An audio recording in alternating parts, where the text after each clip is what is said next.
Going to start here in just a few seconds.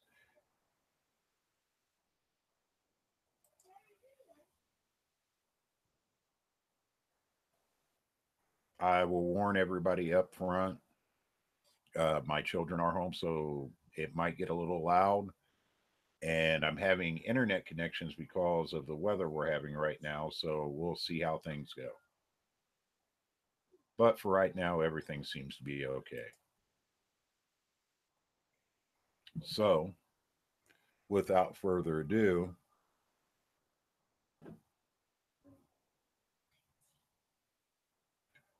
let's get started. I wanted to talk today a little bit about the so called solo survivalist or prepper.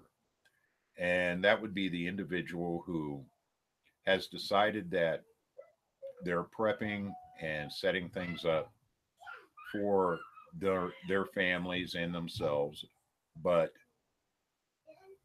are not part of a mag or a militia group or any kind of group to work together to create any kind of community. Someone who thinks that they're going to be able to bug out on their own and take care of everything on their own.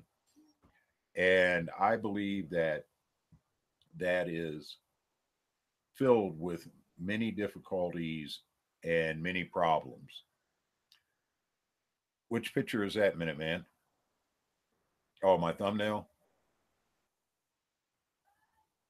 But the first of those problems is that one thing people have to realize is you cannot do it all on your own.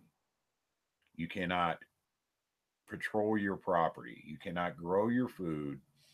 You cannot take care of the day-to-day minutia that has to happen in general life after an s.h.t.f event by yourself. You have to be able to rest. You have to be able to sleep. And I don't think it's humanly possible for an individual to do all that on their own.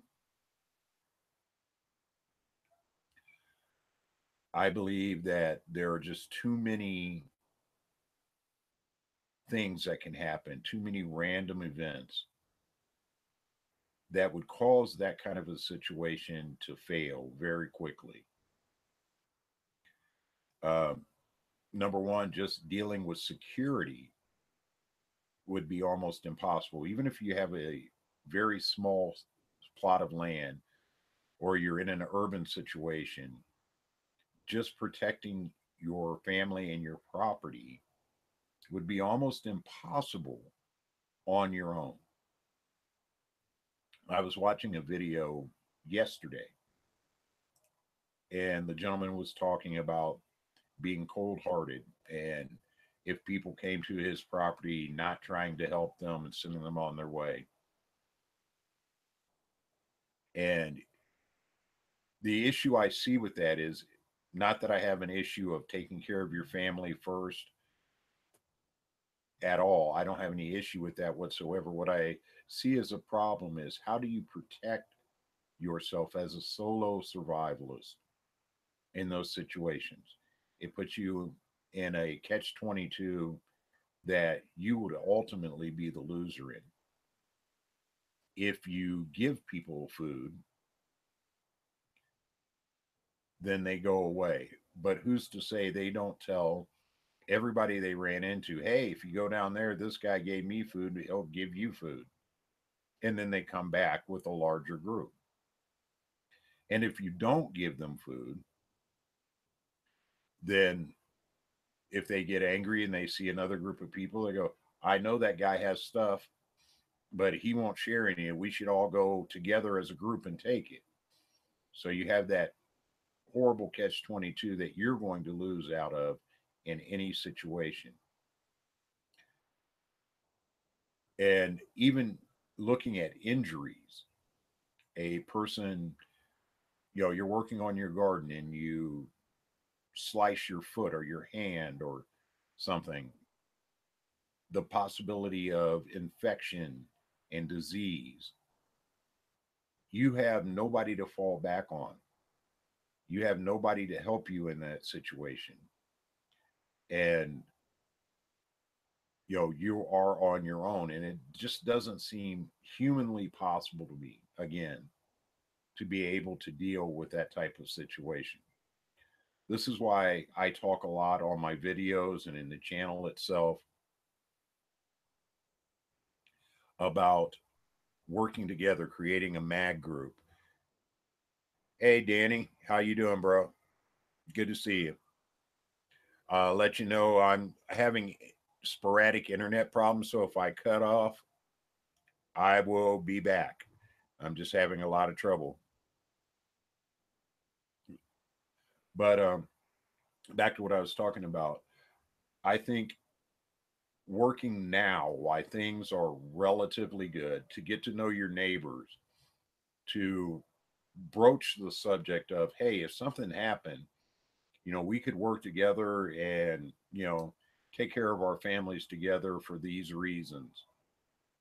And those reasons are going to be different in all your situations because, you live in different areas, different environments, and building those kind of friendships now will be nothing but helpful later on.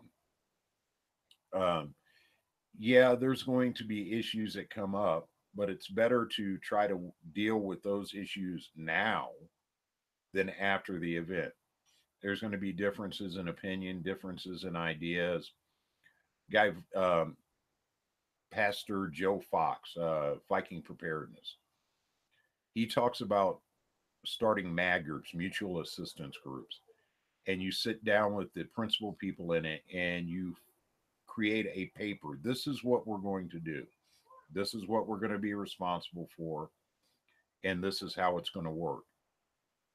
And then you work out the details of that, working together with these people, and then continue working with them as a group. You practice your training, you do uh, bug out runs. We do them here, my family and our group do them all the time, where we'll set a time to meet someplace and we'll put on our bug out bags and we'll go for a 10-mile hike or something just to practice. And by working together like that with a group, you will quickly be able to build something that can withstand after an s.h.t.f event. And I just don't see that with the people who are going to try to do this solo. I just don't think they've thought out how much work is involved, how much effort it takes, taking care of children, cooking. Um, it just becomes a fail situation, in my opinion. Uh, I'm having stream issues again. My internet is going doing some crazy stuff with this